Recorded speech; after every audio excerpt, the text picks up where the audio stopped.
Assalamualaikum warahmatullahi wabarakatuh. Waalaikumsalam. A'udzu billahi samil alim minasyaitonir rajim. Bismillahirrahmanirrahim. Alhamdulillahilladzi hadana li hadza wa ma kunna linahtadiya laula an hadana. Wassalatu wassalamu ala sayyidina Muhammadin nuril hidayah wa ala alihi washabbihi nujumir rasyad. Qala rabbi shrah li sadri wa yassir li amri wa hlul 'uqdatam min lisani yafqahu qawli. Raditu billahi rabba wa bil islami dina wa bi Muhammadin nabiyya wa rasula wa bil qur'ani imama wa hukma. Rabbi sidni ilma warzuqni fahma amma ba'du faqul. Hadratal muhtaramin wal mukarramin, para alim, para sepuh, bini sepuh, para tokoh masyarakat semua yang saya hormati dan saya muliakan. Wabil khusus kepada yang kiram oleh Bapak Ustaz Muhammad Nur SPDI yang saya cintai dan saya hormati serta saya muliakan sebagai pimpinan Majelis Taklim Qultubina, dan yang saya hormati serta saya muliakan tokoh masyarakat setempat, orang tua kami Bapak RT Sani yang saya cintai juga. Tak lupa kepada guru kami Bapak Ustaz Muhammad Subhan yang saya cintai dan saya hormati serta saya muliakan. Tak lupa juga kepada pimpinan Majelis Taklim Samsi Sumus bila Bapak Ustaz Mabrur yang saya cintai dan saya hormati serta saya muliakan. Orang tua kami yang saya cintai dan saya hormati serta saya muliakan, Bapak Haji Gandhi, serta rekan-rekan semuanya dari Majelis Taklim Qultubina dan Majelis Taklim Samsi Sumus semua yang saya hormati dan saya muliakan rahimahumullah. Hadirin, mari kita sama-sama membaca hamdalah alhamdulillah rabbil alamin sebagai ungkapan rasa syukur kita kehadirat Allah Subhanahu wa taala yang telah memberikan nikmat hidup yang begitu besar dan begitu banyak kepada kita sekalian. Di antara nikmat hidup yang masih dapat kita rasakan bersama-sama sampai di malam hari ini, alhamdulillah kita semuanya masih diberikan semangatan oleh Allah Subhanahu wa taala untuk terus duduk di majelis ilmu. Alhamdulillah, semua ini bukan semata-mata karena pengetahuan kita, bukan semata-mata karena dorongan dari teman-teman kita, tetapi karena pertolongan dari Allah Subhanahu wa taala. Berbicara kesemangatan, Abdullah bin Mas'ud radhiyallahu anhu berkata, "Man humani la sybi'ani, talibul ilmi wa talibud dunya wa huma la yastawiyan. Amma talibul ilmi fa yazdada ridwan minar rahman wa amma talibul mali fa yazdada fit tughyan." Kata beliau, ada dua golongan manusia yang tidak pernah merasa cukup dan puas. Yang pertama adalah pencari ilmu pengetahuan. Yang kedua, para pencari harta dunia. Keduanya tidaklah sama. Orang yang mencari ilmu pengetahuan, maka semakin giat dia di dalam mencari ilmu pengetahuan, maka keridhaan Allah Subhanahu wa taala semakin dekat. Ya. Tidak hanya Allah saja yang rindu kepada para pencari ilmu, tetapi para malaikatnya Allah juga turut ridho, senang, demen dengan siapa? Para pencari ilmu. Saking senangnya ridho kepada para pencari ilmu, maka para malaikat Allah membentangkan sayapnya, menaungi, mayungi siapa? Orang-orang yang mencari ilmu pengetahuan. Adapun orang yang mencari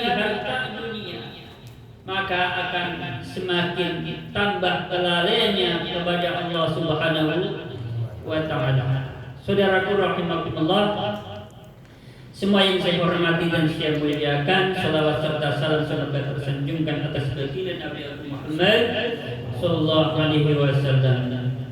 Saudaraku, mari kita sama-sama lanjutkan pengajian kita dalam kajian kitab Hikam. Ini memasuki hikmah yang kedua. Jadi pas pertemuan yang kedua juga dalam kajian kitab Hikam.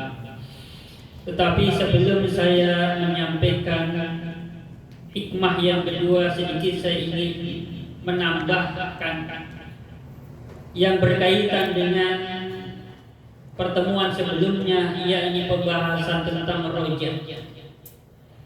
Roja, apa itu roja? Menurut definisi yang dibuat oleh Syekh Al-Imam An-Nawawi Al-Bantani dalam kitabnya Qawmi Tuhyan, bahwa roja adalah mengharap terjadinya sesuatu yang disukai serta ada sebab, artinya ada suatu usaha, itu namanya roja.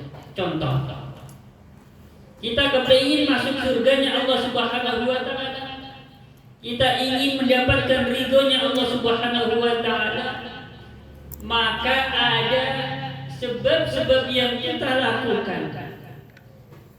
Contoh, kita kepingin surga, kita ingin mendapatkan ridhonya Allah, tentu melakukan amalan-amalan yang bisa mendatangkan ridho Allah Subhanahu wa taala. Seperti contoh, mencari ilmu, pengetahuan, duduk di majelis ilmu. Kita ingin masuk surganya Allah Subhanahu wa taala, berarti kita mau mengerjakan ketaatan terhadap Allah dan Rasul. Itu namanya roja. Kalau ada pertanyaan, ada orang pengen masuk surga, ada orang pengen mendapatkan keridhoannya Allah Subhanahu wa taala, tetapi tanpa melakukan suatu amalan yang bisa mendatangkan keridhaan Allah, tanpa mengerjakan satu bentuk ketaatan terhadap Allah, itu bagaimana? Apakah bisa disebut roja? Padahal dia juga mengharap kepengen. Itu disebutnya bukan roja, tetapi suatu kebodohan. Pengen mendapatkan sesuatu yang disukai, kok tidak mau melakukan sesuatu, itu namanya kebodohan. Yang namanya roja adalah mengharapkan terjadinya sesuatu yang disukai disertai suatu usaha. Ini untuk melengkapi penjelasan pada pertemuan di hikmah yang pertama. Saya lanjutkan. Tadi kita sama-sama lanjutkan bersama mengenai kajian kitab Hikam.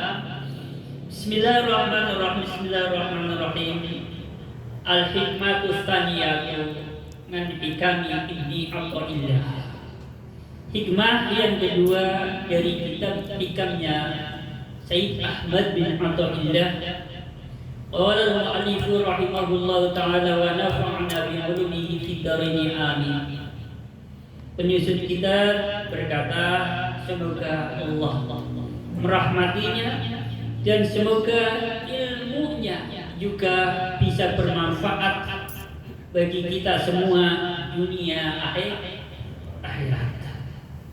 Bismillahirrahmanirrahim. Memasuki hikmah yang kedua, penyusun kitab berkata, iradatuka tajrida ma'a iqamatillahi iyyaka fil asbabi min asy-syahwatil khafiyati wa iradatuka al-asbab ma'a iqamatillahi iyyaka fil tajridi inhitatun 'anil himmatil 'aliyyah. Kata beliau Syekh Ahmad bin Athaillah, keinginanmu untuk mendapatkan maqam tajrid, sedangkan Allah sudah mendudukanmu, menempatkanmu di dalam maqam asbab, itu merupakan bagian daripada syahwat yang tersembunyi, syahwat yang sama, ada campur tangan nafsu. Sedangkan keinginanmu untuk berpindah dari makom tajrid berpindah ke makom asbab, itu merupakan suatu penurunan, turun kelas dari kelas yang lebih tinggi ke kelas yang lebih rendah. Saudaraku rahimakumullah, supaya saya hormati dan saya muliakan. Di sini penyusun kitab menjelaskan dua makom. Yang pertama disebutnya makom asbab, yang kedua disebutnya makom tajrid. Yang pertama dulu, apa itu makom asbab? Makom asbab yaitu sebuah sebutan atau istilah dari sesuatu yang dijadikan wasilah untuk mendapatkan sesuatu dari harta dunia. Namanya makom asbab. Satu contoh, kita ingin mendapatkan uang, kita harus bekerja. Ini namanya asbab.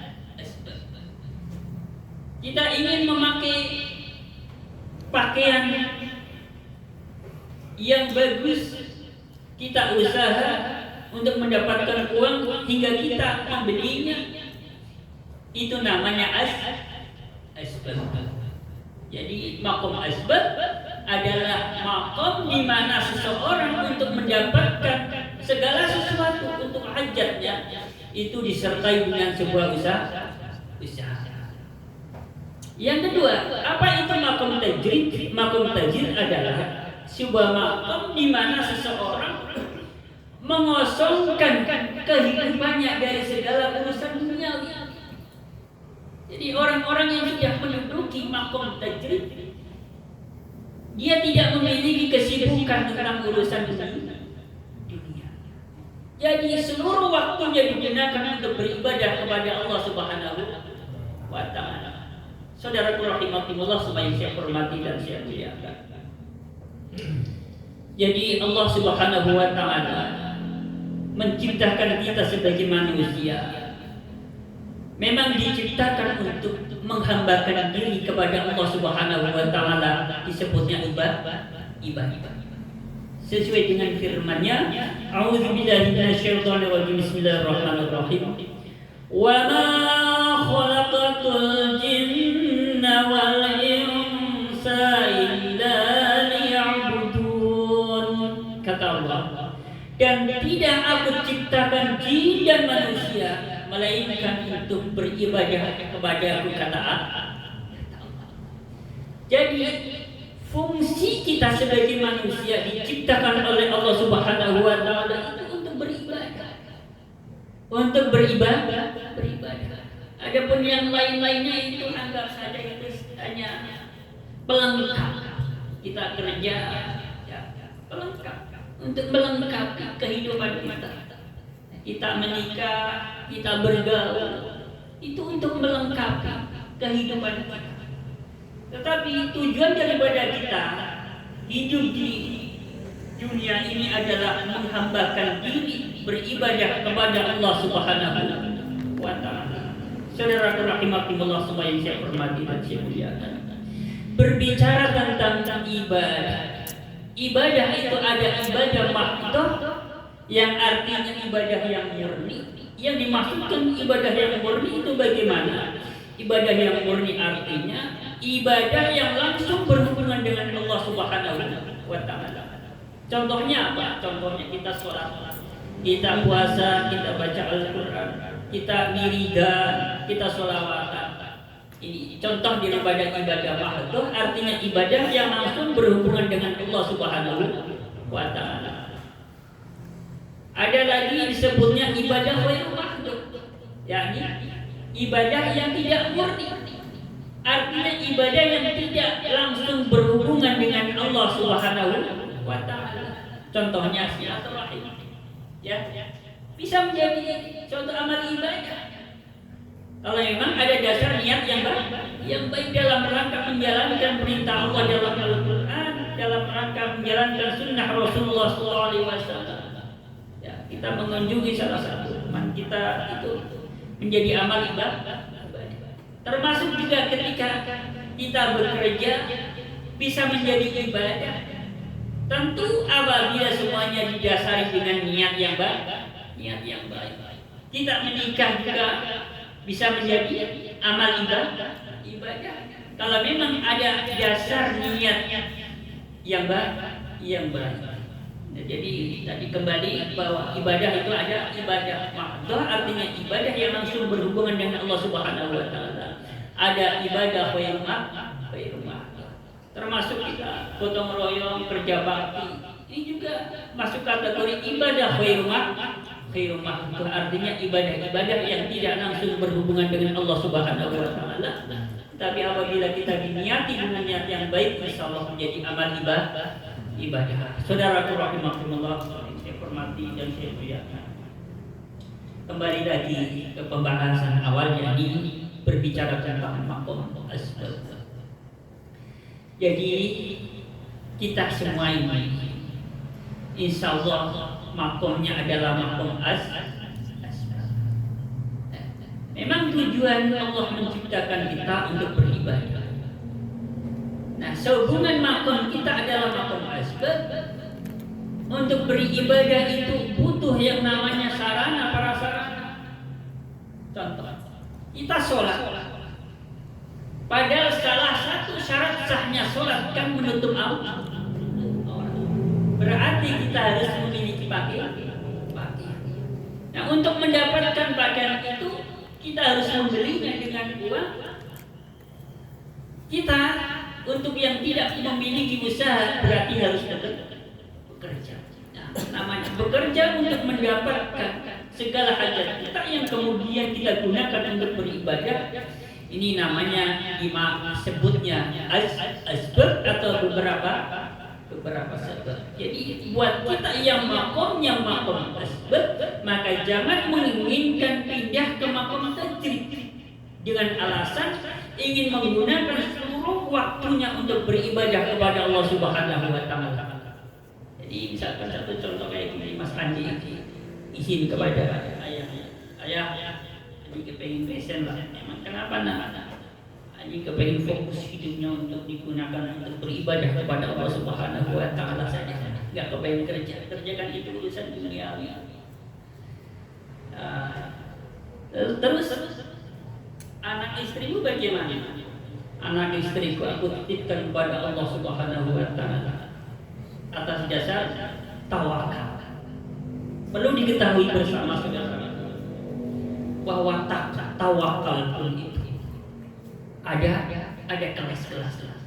Di dalam kita bertawakal kepada Allah Subhanahu wa taala mesti disesuaikan dengan kedudukan kita dengan maqam kita. Buat kita yang maqamnya masih maqam asbab, di dalam kita bertawakal kepada Allah Subhanahu wa taala untuk urusan rezeki, bukan berarti kita hanya duduk di masjid, hanya duduk di majlis tanpa usaha. Buat kita yang maqamnya masih maqam asbab, maka kita bekerja, kita tetap usaha. Sebagian waktunya kita gunakan untuk beribadah kepada Allah Subhanahu wa taala secara langsung. Kemudian dibarengi dengan doa. Setelah kita usaha, ada doa di situ. Kemudian kita serahkan kepada Allah Subhanahu wa taala untuk hasilnya. Biarkan Allah Subhanahu wa taala, soal hasil akhir Allah Subhanahu wa taala yang akan menentukan. Ini namanya tawakal. Tawakal untuk siapa? Tawakalnya untuk orang yang maqamnya masih maqam asbab.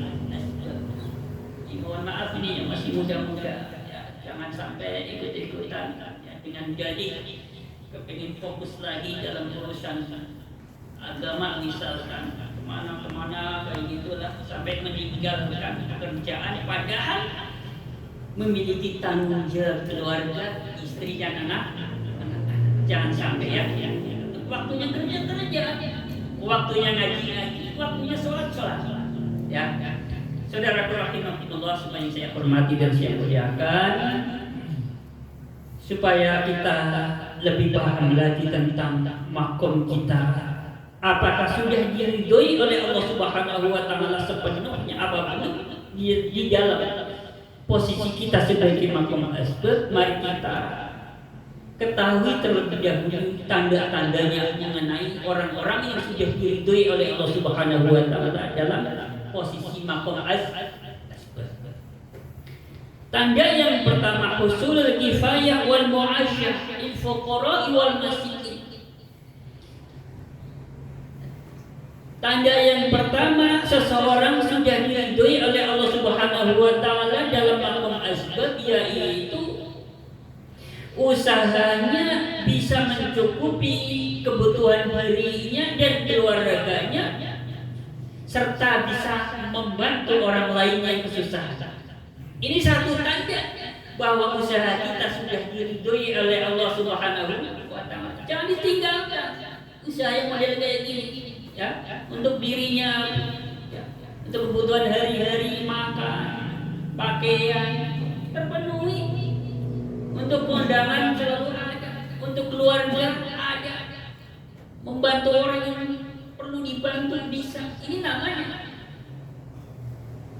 usaha kita sudah bisa untuk mencukupi. Ini satu tanda bahwa usaha kita telah diridhoi oleh Allah Subhanahu wa taala. Sudah, jangan tinggalkan usaha ini. Tanda yang kedua, la yuhalhil asbabu an dzikrillah ta'ala. Usaha kita tidak membuat lalai kepada Allah Subhanahu wa taala. Waktunya kerja-kerja, waktunya sholat-sholat, waktunya ya giliran ngaji, tetap ngaji. Ini namanya sebuah usaha yang tidak membuat kita lalai kepada Allah Subhanahu wa taala. Maka jangan ditinggalkan usaha itu. Udah lanjut saja. Ya, yang dagang, ayo terus tetap dagang. Yang kerja sebagai karyawan seperti saya, ayo tetap ayo kerja apapun profesinya. Selagi itu profesi yang dihalalkan menurut pandangan syariat. Jelas ya? Jadi ada dua tanda tadi. Yang pertama, sudah bisa mencukupi untuk kebutuhan dirinya dan keluarganya, bisa membantu orang lain. Tanda yang kedua, ya, usahanya tidak membuatnya lalai kepada Allah Subhanahu wa taala. Ada dua tanda bahwa usaha kita sudah diridhoi oleh Allah Subhanahu wa taala. Artinya jangan pindah. Jangan alih profesi, jangan. Ya, jelas. Mas Dedi, ya. Ayo. Yang ketiga, la yajruhul asbabu ila maharimillah. Tanda yang ketiga bahwa usaha kita sudah diridhoi oleh Allah Subhanahu wa taala adalah usaha kita tidak menarik, tidak mendatangkan, tidak membuat kita menjadi melakukan hal-hal yang diharamkan oleh Allah Subhanahu wa taala. Contohnya apa? Usaha yang bisa menarik, bisa mendatangkan hal-hal yang diharamkan oleh Allah Subhanahu wa taala. Contohnya, padahal misalkan kita dagang minuman atau makanan yang dijual barang halal, ya, yang dijual barang halal. Tetapi karena kita jualan di tempat-tempat kemaksiatan yang memungkinkan sekali kita ikut-ikutan melakukan kemaksiatan, ini namanya suatu usaha yang akan menarik, yang akan mengajak, yang akan membuat kita melakukan hal-hal yang diharamkan oleh Allah Subhanahu wa taala. Jadi kalau ada usaha kayak gini, ya, walaupun kelihatannya halal, tetapi ternyata bisa mendatangkan hal-hal yang diharamkan, hindari. Ya, tetapi kalau terlepas dari ini, maka dipertahankan. Jelas ya? Terus, tanda yang keempat, mu'asyaratul abrar, sepergaulan, berteman. Kita hidup di dalam, kita berusaha bekerja di lingkungan orang-orang yang baik. Kita dagang, teman-temannya kebetulan orang-orang baik, semua senang ibadah. Nah, ini jangan ditinggalkan siapa ini. Masjid itu tempat kerjanya, musola, majelis taklim ada, ya, ada. teman-teman diajak sholat jamaah gampang, ya. Mau ngaji seminggu sekali ada sholat jamaah, kita jangan ditinggalkan. Tempat kerja model kayak gini, ya, Mas Mundasir. Karena ini satu tanda bahwa usaha kita telah diridhoi oleh Allah Subhanahu wa Ta'ala. Wahai sholat pas subuh, ya dekat ada tempatnya. Waktunya ngaji, jadwalnya ngaji, ya, nggak susah, nggak kerepotan. Nah ini udah. Walaupun di sini, ya, walaupun maaf penghasilannya rada kecil, tetapi ini satu tanda bahwa usaha kita diridhoi oleh Allah Subhanahu wa Ta'ala. Selagi hati kita ada ketentraman, walaupun penghasilan rada kecil, tapi hati kita tenang. Ibadah istiqomah jangan ditinggalkan, ya. Usaha model kayak ini. Selanjutnya, tanda yang kelima, mujanabatul asyrar, menjauhi, menghindar dari orang-orang yang jahat. Artinya di dalam kita usaha, ya, terhindar, terlepas, tidak berteman dengan orang-orang yang jahat. Tidak ada unsur kong kali kong dengan para penjahat. Bahkan teman-teman kita, teman seprofesi, teman bisnis, orang-orang yang baik yang rajin ibadah, kita jangan ditinggalkan, ya. Kalau ada usaha, terhindar dari orang-orang jahat, artinya yang tidak mengajak kita, tidak menjerumuskan kita dalam satu kemaksiatan, ya. Kita pertahankan usaha ini, jangan ditinggalkan. Jelas ya? Tanda yang keenam, usul niyah tisolihah, tercapainya adanya niat yang baik di dalam kita usaha bekerja, didasari dengan niat yang baik.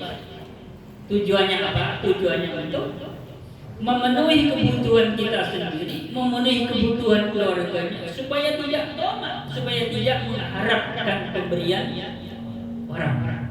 Nah, ini berarti apabila 6 tanda ini ada pada diri kita, itu artinya usaha kita telah diridhoi oleh Allah Subhanahu wa Ta'ala. Jangan pindah, ya, jangan menginginkan meninggalkan pekerjaan kita. Ya, jadi pernah saya sampaikan, jangan pernah berpikir untuk meninggalkan profesi kita, ganti ke profesi yang lain dengan alasan, wah, usaha dari dulu nggak kaya-kaya.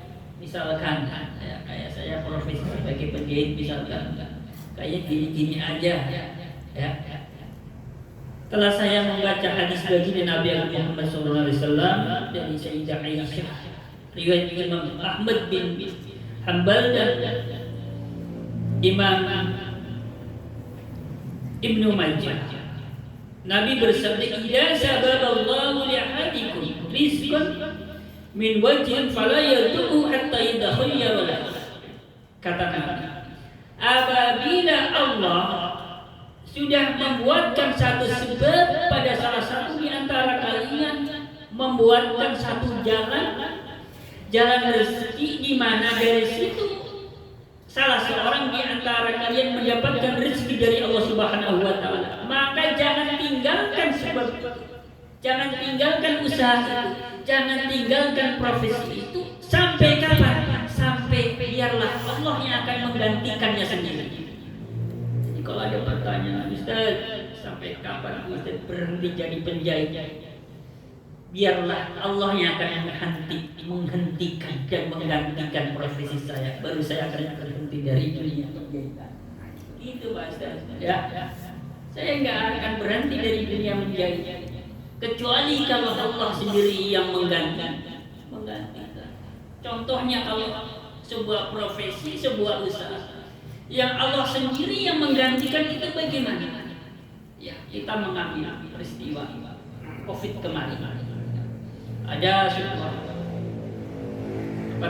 perusahaan, ya, bahkan mungkin ada beberapa perusahaan yang Mau nggak mau harus mengurangi karyawan. Itu sebagai karyawan posisinya sebagai apa? Enak di situ kerja.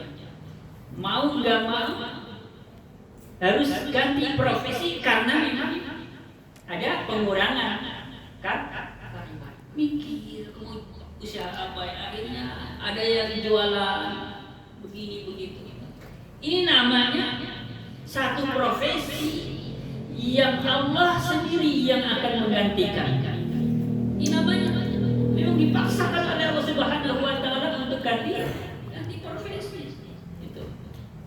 Jadi selagi bukan Allah sendiri yang menggantikan profesi kita, maka jangan kita berpikir untuk alih profesi. Saudaraku rahimakumullah, semua yang saya hormati dan saya muliakan, berbicara kerja usaha. Jadi buat kita yang makomnya si makom asbab, maka dulu saya sempat pernah ngomong ya di majelis taklim Sarki Sumus, ada yang ingat enggak?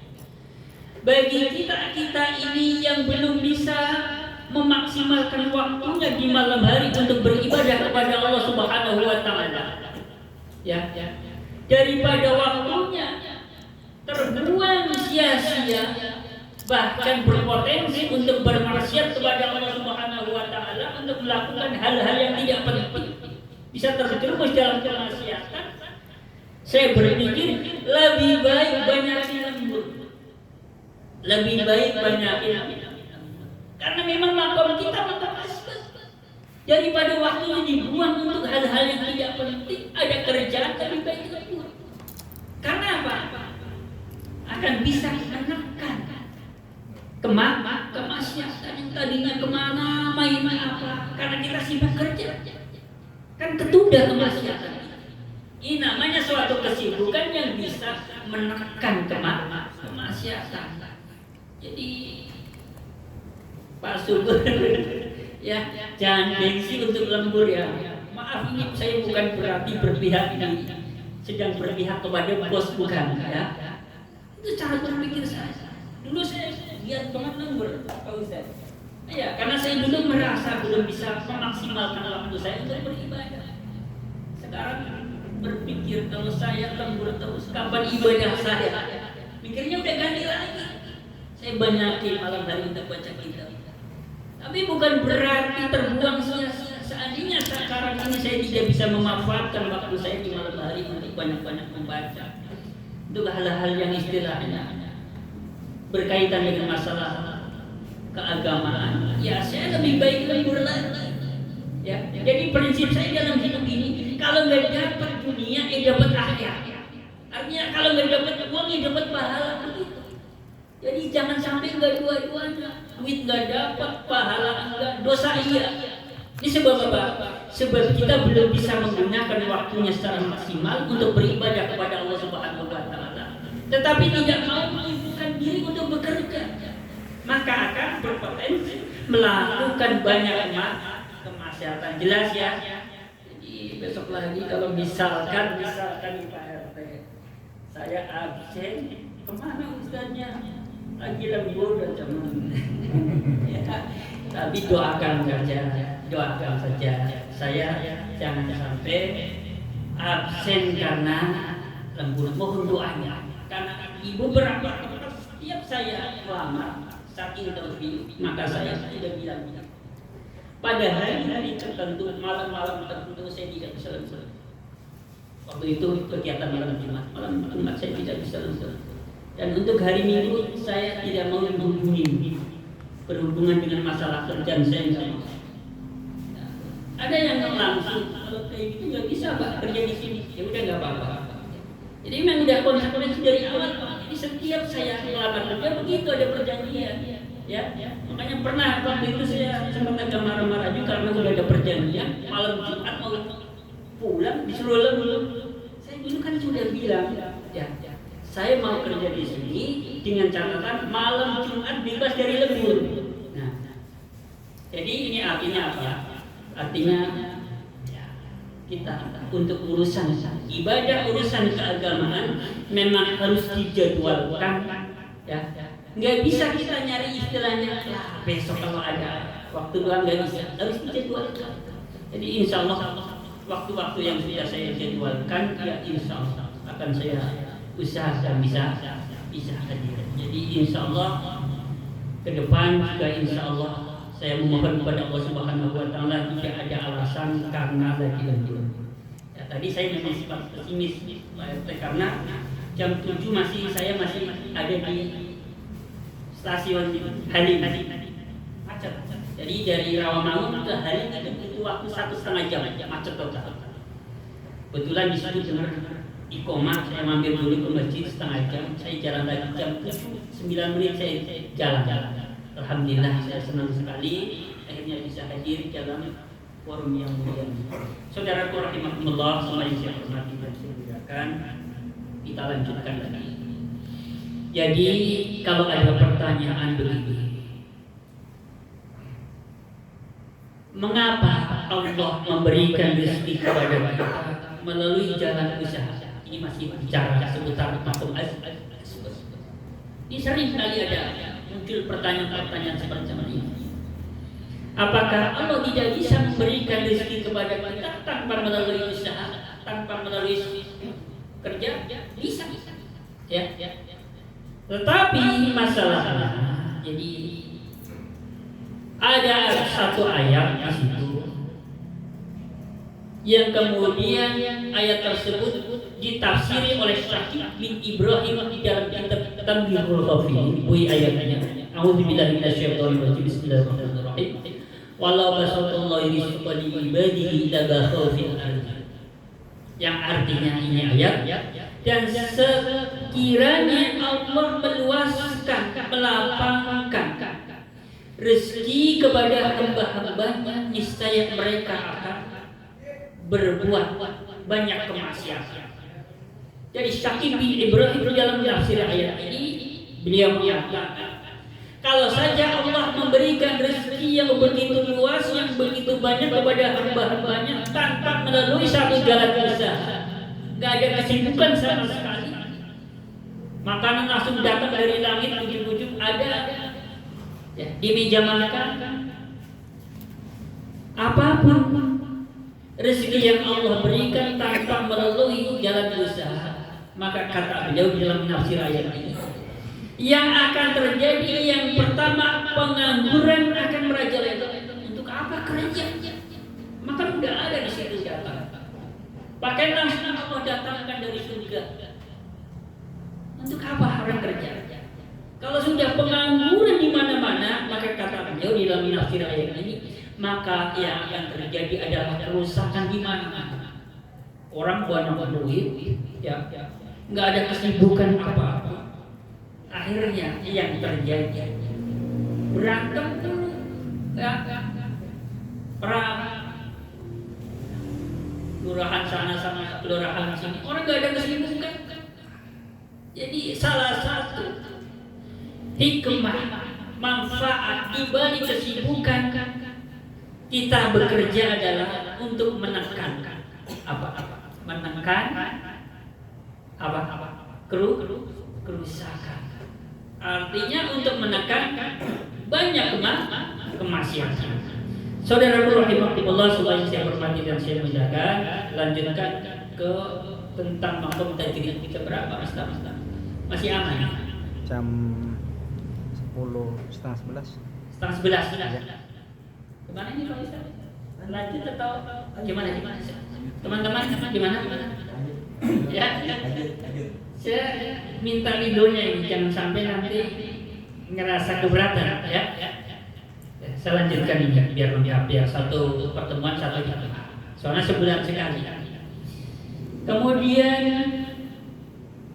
berbicara tentang makom tajrid, artinya sebuah makom di mana seseorang mengosongkan waktunya untuk benar-benar murni untuk urusan ibadah kepada Allah Subhanahu wa Ta'ala, sehingga meninggalkan aktivitas urusan dunia.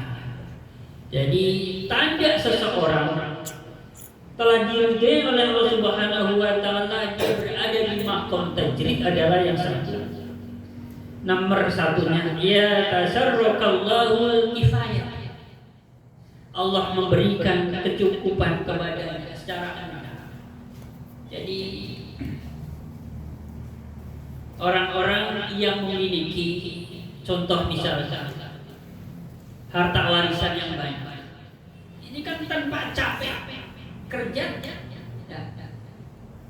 hajatnya bisa terpenuhi, tercukupi. Rumah nggak harus nyewa, nggak harus kerja, penghasilan ada.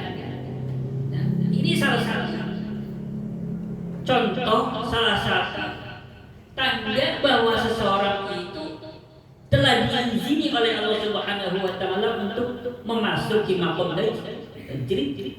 Artinya orang itu boleh mengosongkan waktunya dari segala urusan duniawi, murni digunakan untuk urusan akhir. Tidak usah kerja, tidak usaha apa-apa, udah tercukupi. Ya, tidak ada warisan dari orang tua banyak. Nggak apa-apa, mau hidupnya digunakan ke masjid, ke sholat, ke majelis taklim, ngajar, ngaji, nggak apa-apa. Karena memang untuk hajatnya cukup, untuk keluarganya, untuk dirinya. Kemudian tanda yang kedua, bahwa seseorang telah diridai oleh Allah Subhanahu wa taala menduduki maqam tajrid adalah ja'alaka mutmainatan inda adami usuliha. Tanda yang kedua, ketika kebutuhannya merasa tidak tercukupi, artinya ada kekurangan. Ya, tidak kaya banget, ada sedikit kekurangan. Tetapi hatinya bisa ayam tentrem, walaupun misalkan penghasilannya minim, tetapi hatinya bisa adem, digunakan untuk beribadah kepada Allah Subhanahu wa taala. Ini salah satu contoh ya, tanda bahwa Allah Subhanahu wa taala sudah meridhoi seseorang itu berada di maqam tajrid. Artinya boleh meninggalkan urusan dunia, walaupun sedikit-sedikit ada kekurangan, tapi artinya ayah nggak apa-apa. Orang model kayak gini meninggalkan urusan dunia, artinya nggak usaha, nggak kerja. Tanda yang ketiga, adamul mutma'in fi aidin nasi, tidak adanya berharap kepada orang lain. Jadi walaupun nggak bekerja, nggak memiliki satu usaha, tetapi hidupnya terbebas dari namanya tomat. Boleh orang semacam ini pindah ke maqam tajrid, tidak apa-apa, nggak sibuk dengan urusan dunia, nggak bekerja, nggak usaha. Tanda yang keempat, seseorang telah diridhoi oleh Allah Subhanahu wa taala berada dalam maqam tajrid, artinya berpindah ke maqam tajrid adalah sifatu waqtiha fi tasyakhul ibadatillah, bersihnya waktumu dalam menyibukkan diri kepada Allah Subhanahu wa taala. Kita enggak kerja, enggak punya kesibukan urusan duniawi, tetapi waktunya bisa dimaksimalkan untuk beribadah kepada Allah Subhanahu wa taala. Waktunya masuk sholat ke masjid, ke mushola, ke majelis taklim, enggak jauh-jauh dari itu. Ya. Boleh orang semacam ini pindah ke maqam tajrid, artinya meninggalkan urusan dunia. Jadi kalau ada pertanyaan, apakah ada contoh gambaran dalam Al-Quran mengenai orang-orang yang sudah diberikan maqam tajrid oleh Allah Subhanahu wa taala, betul-betul hidupnya digunakan murni untuk beribadah kepada Allah Subhanahu wa taala secara langsung tanpa melalui jalan usaha? Jadi ada dalam surat Ali Imran ayatnya saya lupa. Di situ disebutkan a'udzubillahi minasyaitonir rajim, bismillahirrahmanirrahim. Kullama dakhala 'alaiha Zakaria al-mihrab wajada 'indaha rizqan qala ya Maryam anna laki hadha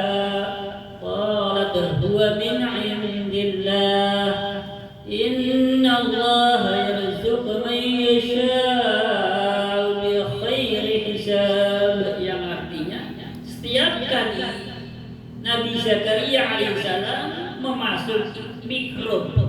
Mihrab itu kamar yang dijadikan khusus untuk beribadah kepada Allah Subhanahu wa taala oleh Maryam.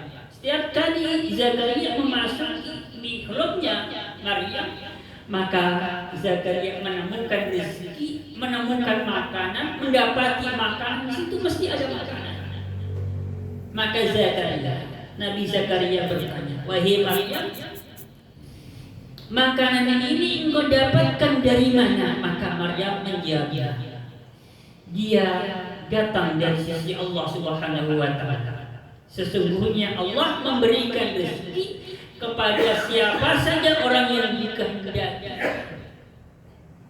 tanpa ada batasnya."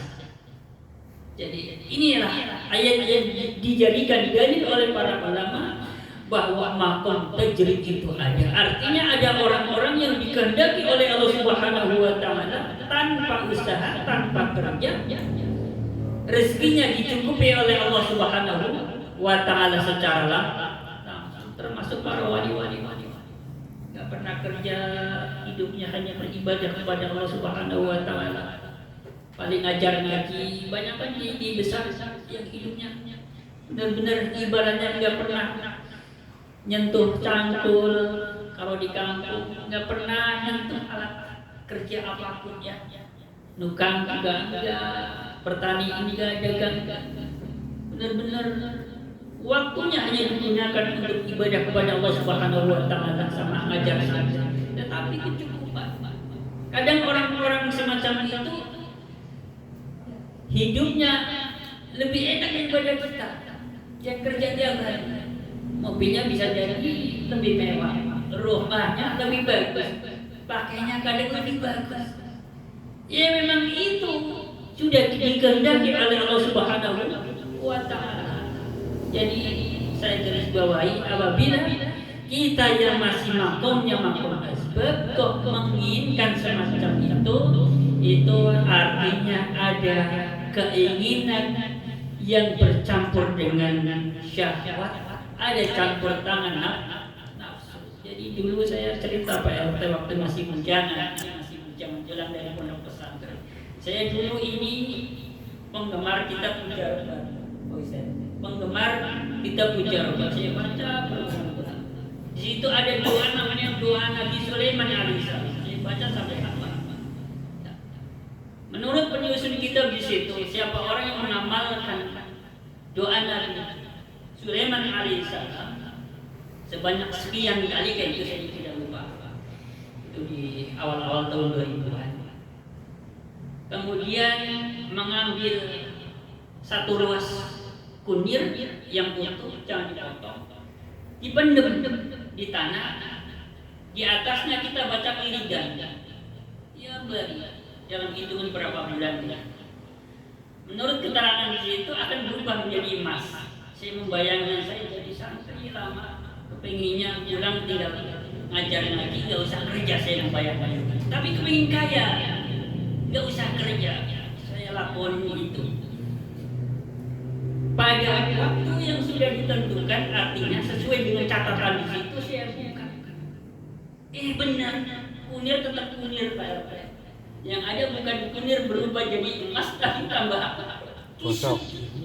Kunirnya Allah. Belum kapok saya. Belum kapok. Saya mengamalkan suatu amalan pada bulan Ramadan 1 bulan full. Saya nggak kerja. Untungnya masih bujangan. Tiap malam bangun malam, sholat hajat, tahajud. Amal itu wiridan. Katanya ini uang yang jumlahnya ada 14 lembar, ratusan ribu, nanti akan berubah 1 miliar. Saya lakuin 1 bulan. Yang ada uang saya 1.400.000 hilang. Diambil sama orang ngaji ijazah itu. Allahu Akbar. Dari situ saya sudah marah-marahin sama orang tua saya kalau mikir. Saya waktu itu belum terima iman. Pengen gimana caranya? Nggak usah kerja, banyak duit. Bisa istiqomah ngaji, bisa istiqomah ibadah. Nggak usah capek-capek. Waktu itu saya belum bisa menerima. Kesini, semakin banyak membaca kitab, kitab-kitab tasawuf saya baru bisa paham. Oh iya, makomku itu memang makom asbab harus kerja. Sebagian waktunya baru digunakan untuk beribadah kepada Allah Subhanahu wa taala. Ada waktu untuk mendatangi majlis ini, ya datang ke masjid. Ini barangkali yang saya sampaikan tadi. Cerita itu adalah cerita bahwa keinginan saya itu dulu karena karena sebuah syahwat. Jadi kepengen dipandang wah oleh orang. Jadi tidak usah kerja, ya, tetap bisa mempertahankan sebagai santri, tapi hidupnya kecukupan. Jadi karena syahwat itu pasti. Sekarang sudah paham. Jadi saya kalau misalkan ada yang bilang sama saya itu kerja sama sibuk banget, saya nggak malu Pak, pasti.